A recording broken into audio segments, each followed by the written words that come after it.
আসসালামু আলাইকুম রহমতুল্লাহি আবরাকাতুহু।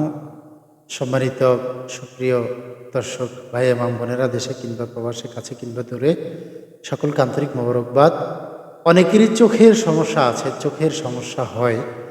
চোখের সমস্যা হলে আপনারা চোখের জ্যোতি বা পাওয়ারের সমস্যা হলে আপনি যদি এই রুকিয়া ঠিকমতো করতে পারেন, ইনশাআল্লাহ আপনার চশমা দরকার হবে না, চশমা লাগবে না। যদি এই রুকিয়াটা আপনি নিয়মিত করতে পারেন, প্রত্যেক ফজরের নামাজের পরে, প্রত্যেক নামাজের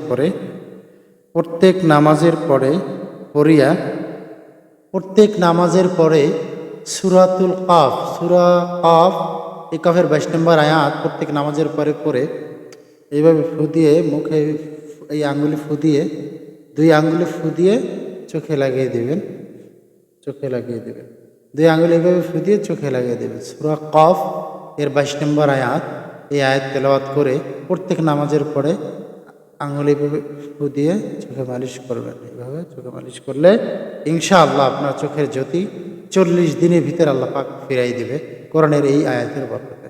আসসালামু আলাইকুম ওয়া রাহমাতুল্লাহি ওয়া বারাকাতুহু।